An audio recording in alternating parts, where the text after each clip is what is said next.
Pemirsa, Kepolisian Daerah Sulawesi Utara beserta Polresta Manado menyalurkan bantuan sembako berupa beras kepada sopir angkutan Manado. Untuk membantu warga yang terdampak dari naiknya harga bahan bakar minyak bersubsidi, yaitu para sopir angkutan kota atau mikro, Kepolisian Daerah Sulawesi Utara dan Polresta Manado membagikan 500 paket sembako berupa beras 5 kg. Dirlantas Polda Sulawesi Utara Kombes Pol Roberto Pardede berharap paket sembako yang diberikan dapat mengurangi beban sopir mikro di tengah naiknya harga BBM bersubsidi. Ya. Baik, kegiatan hari ini kami dari Polda Sulawesi Utara bersama dengan Polresta Manado menyampaikan dan menyalurkan bantuan sosial kepada rekan-rekan para pengemudi angkot atau di sini dikenal dengan pengemudi mikro, kemudian juga nanti ada secara bertahap kepada pengemudi ojek online dan juga pengemudi angkutan-angkutan lainnya yang ada di wilayah Polda Sulawesi Utara.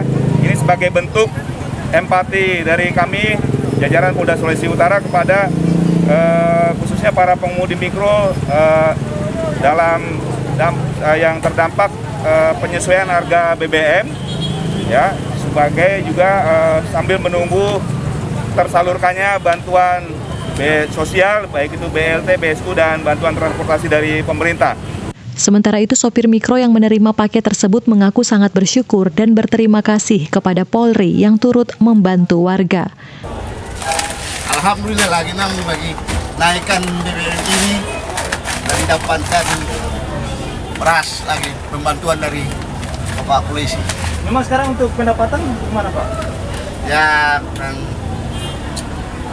kurang mau di jalan ini, sudah tidak jaga istirahat ini, jaga bagi terus baru mendapat uang gaji. Tidak pernah istirahat. Untuk tarif angkot sendiri Pak, bagaimana harga sekarang ini? Kalau sendiri saya nggak mati, ini cuma orangnya angkot ini. Akan diperhatikan, karena bagi kami sopir ini, kehidupan kami terus terang terbatas. Misalnya kerja 1 hari untuk makan sehari. Tapi kalau dengan kenaikan BBM ini terus kami merasa terpukul sekali. Tapi dengan bantuan Bapak Polisi ini kami merasa bangga dan terima kasih banyak. Diharapkan dengan adanya sembako berupa beras yang diberikan kepada sopir mikro tersebut dapat meringankan beban ekonomi warga yang terdampak dari naiknya harga bahan bakar minyak bersubsidi. Eka Putra melaporkan untuk Kawanwa TV. Pemirsa, jangan kemana-mana, Kawanwa Info akan kembali hadir usai jeda berikut.